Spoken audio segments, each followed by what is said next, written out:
Mississippi का एक छोटा सा टाउन क्लैंटन, एक पीसफुल जगह जहाँ लोग एक दूसरे को नाम से जानते हैं। लेकिन एक दिन यहाँ एक ऐसा क्राइम होता है जो पूरे टाउन को डिवाइड कर देता है,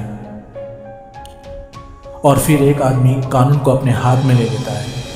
ये कहानी है लॉ, रिवेंज और जस्टिस के बीच की एक सबसे डेंजरस और थिन लाइन की। दो वाइट क्रिमिनल्स, बिली रे कॉब और पीट व्हीलर, एक 10 साल की ब्लैक लड़की टोनिया हेली को किडनैप कर लेते हैं। उन्हें लगता है कि उन्हें कोई रोक नहीं सकता। जंगल के एक आइसोलेटेड एरिया में वो उसके साथ घिनौनी हरकत करते हैं और टॉर्चर करते हैं। ये क्राइम इतना वायलेंट होता है कि उन्हें लगता है कि लड़की अब बच नहीं पाएंगी, इसलिए वो उसे उसी हालत में छोड़ देते हैं।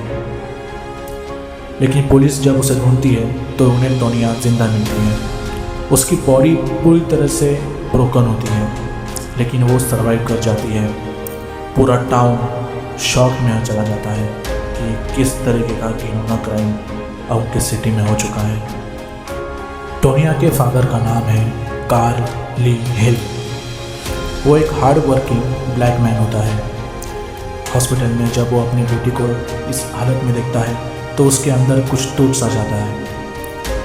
उसे पता है कि मिसिसिपी के इस रेसिस्ट हिस्ट्री में शायद कोर्ट में उन दो वाइट क्रिमिनल्स को उतनी हार्श पनिशमेंट ना मिले, और वही मोमेंट एक डेंजरस प्लान को जन्म देता है। एक दिन कार्ली चुपके से एक प्लान बनाता है। वो कोर्ट हाउस में छिप कर वेट करता है। जब पुलिस दोनों क्रिमिनल्स को लेकर बिल्डिंग के अंदर आती है, कार्ली अपनी M16 राइफल निकालता है और सबके सामने बिली रे कॉब और पीट व्हीलर को गोलियों से उड़ा देता है। इस गनफायर के केओस में एक पुलिस डिप्यूटी भी जख्मी हो जाता है। कार्ली उसी वक्त वहाँ अरेस्ट हो जाता है। अब जो ये केस था वो एक सिंपल मर्डर केस बन जाता है। एक ब्लैक आदमी ने दो वाइट आदमियों को मार दिया है। मिसिसिपी के इस एटमॉस्फेयर में वर्डिक्ट ऑलमोस्ट प्रेडिक्टेबल लगने लगता है, और फिर कार्ली को डिफेंड करने आ जाता है एक यंग, लेकिन उससे भी इम्पोर्टेंट बात, एक वाइट लॉयर जिसका नाम होता है जैक ब्रिगेंस। जैक अच्छी तरह से जानता है कि ये केस उसकी करियर लाइफ और उसकी पर्सनल लाइफ दोनों को डेंजर में डाल सकता है। ट्रायल का सबसे स्ट्रेटेजिक फेज होता है जूरी का सिलेक्शन करना। जैक ट्राई करता है ऐसे जूरर्स को चूज़ करने का जो सिचुएशन को इमोशनली समझ सके। प्रोसिक्यूशन चाहता है कि जूरी सिर्फ एक चीज़ देखे कि कार्ली ने एक मर्डर किया है, लेकिन जैक चाहता है कि जूरी ये समझे कि कार्ली ने ऐसा क्यों किया। जैक का डिफेंस आर्गुमेंट होता है कि कार्ली टेम्पररी इंसैनिटी में था। अपनी बेटी के साथ हुए हॉरिबल क्राइम का ट्रॉमा इतना इंटेंस था कि उसका माइंड रैशनल स्टेट में था ही नहीं। जैक बड़ी शिद्दत से कोर्ट को ये समझाने की कोशिश करता है कि लॉ सिर्फ रूल्स, रेगुलेशन और किताबी अक्षरों में सीमित विचारों का एक सिस्टम नहीं है। लॉ को ह्यूमन इमोशंस और पेन को भी समझना पड़ता है। ट्रायल के दौरान टाउन में टेंशन बहुत ही ज़्यादा बढ़ने लगता है।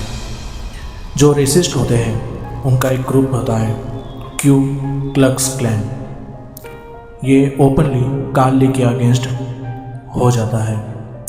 जैक को भी डेथ थ्रेट्स आने लगते हैं। एक रात उसके घर के सामने एक बॉम्ब का विस्फोट किया जाता है। इसी कारण उसकी वाइफ और उसकी बेटी को सेफ्टी के लिए टाउन छोड़ना पड़ता है। ये ट्रायल अब सिर्फ एक लीगल बैटल नहीं था, ये अब सोसाइटी का सबसे सेंसिटिव कॉन्फ्लिक्ट बन चुका था। ट्रायल के फाइनल मोमेंट में जैक एक पावरफुल स्पीच देता है। वो जूरीज को ये डिटेल में बताता है कि टोनिया के साथ क्या क्या हुआ। कोर्ट रूम में पूरी तरह से शांति फैल जाती है। सारे लोग सहम जाते हैं। फिर जैक आखिर में एक लाइन बोलता है, now imagine if she was white. यह सेंटेंस जूरी के फोर्स करता है कि अपने बायस को उनको फेस करना पड़ेगा ताकि वो जस्टिस प्रोवाइड कर सके। जूरी डिलिब्रेशन के बाद कोर्ट रूम में वापस आती है और वर्डिक्ट अनाउंस होता है। कार्ल ली हेली इसको नॉट गिल्टी घोषित किया जाता है। कोर्ट रूम में एक शॉक और रिलीफ की लहर फैल जाती है। जैक ने एक इम्पॉसिबल केस जीत लिया था।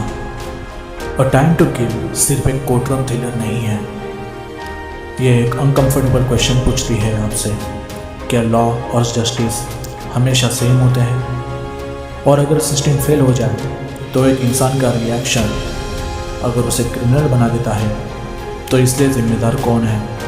वो सिस्टम जिसने लॉ बनाया था ताकि जस्टिस हो, या वो इंसान जिसने जस्टिस ना मिलने पर कानून को अपने हाथ में ले लिया और एक क्राइम कर दिया?